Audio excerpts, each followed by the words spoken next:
ইরানের অপরিশোধিত তেল রপ্তানি করার ক্ষেত্রে সম্ভাব্য সব রকম উপায়ে বাধা তৈরি করেছে মার্কিন যুক্তরাষ্ট্র এবং ইউরোপীয় ইউনিয়ন। ইরানকে চাপে ফেলার এই পশ্চিমা চেষ্টা দেশটিকে কি শেষ পর্যন্ত আটকাতে পেরেছে? ইরানের তেল মন্ত্রণালয় থেকে পাওয়া তথ্য কি বলছে? চলতি বছরের প্রথম ৩ মাসে প্রতিদিন গড়ে ১.৫৬ মিলিয়ন ব্যারেল ক্রুড অয়েল বিক্রি করেছে ইরান। অপরিশোধিত এই তেলের প্রায় পুরোটাই গেছে চীনে। ২০১৮ সালের তৃতীয় ত্রৈমাসিকের পর থেকে এটি ইরানের বিক্রি করা তেলের সর্বোচ্চ পরিমাণ। গত ৬ বছরের তুলনায় এমন অগ্রগতি দেশটির অর্থনীতিতে এক বছরে $৩৫ বিলিয়ন যোগ করেছে। সম্প্রতি ইসরায়েলি সামরিক লক্ষ্যবস্তুতে ইরানের চালানো ড্রোন এবং ক্ষেপণাস্ত্র হামলার পরে মার্কিন যুক্তরাষ্ট্র এবং ইউরোপীয় ইউনিয়ন চেষ্টা চালিয়েছে ইসরায়েল যেন ইরানে আর পাল্টা হামলা না চালায়।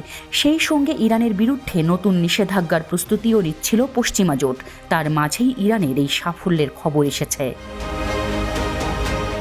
ইরানের তেলমন্ত্রী জাভেদ ওজি খবরটি নিশ্চিত করে গেল মার্চে বলেছিলেন যে তেল রপ্তানি থেকে আগের বছরে $৩৫ বিলিয়ন বেশি আয় করেছে ইরান।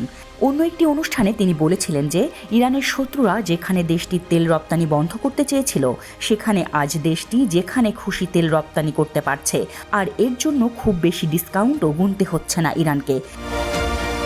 তেলমন্ত্রী গত ১৭ এপ্রিল আরও জানিয়েছেন, ২১ মার্চ ২০২৩ থেকে ২১ মার্চ ২০২৪ পর্যন্ত তেল ও গ্যাস উৎপাদন ২০% বৃদ্ধিতে রেকর্ড করেছে ইরান। এই বছর আরও বেশি উৎপাদনের পূর্বাভাস দিয়েছে দেশটি। তো এমন খবরে কেমন লাগছে মার্কিন যুক্তরাষ্ট্রের? ইরানের তেল শিল্প যে পশ্চিমা নিষেধাজ্ঞা কাটিয়ে ওঠার উপায় খুঁজে পেয়েছে তা এখন সবার কাছে স্পষ্ট। মার্কিন র্যাপিড অ্যান্ড এনার্জি গ্রুপের ভূ রাজনৈতিক ঝুঁকি পরিষেবার প্রধান ফার্নান্দো ফেরেরা বলেছেন, ইরানিরা নিষেধাজ্ঞা লঙ্ঘনের শিল্প আয়ত্ত করেছে। মার্কিন ট্রেজারি সেক্রেটারি জ্যানেট ইয়েলেন বলেছেন, ইরানের তেল শিল্প নতুন নিষেধাজ্ঞার টার্গেট হবে স্বাভাবিকভাবেই। তিনি মনে করেন, স্পষ্টতই ইরান কিছু তেল রপ্তানি চালিয়ে যাচ্ছে। ইরানকে আটকাতে আরও অনেক কিছু করার ভাবনা থাকতে পারে যুক্তরাষ্ট্রের।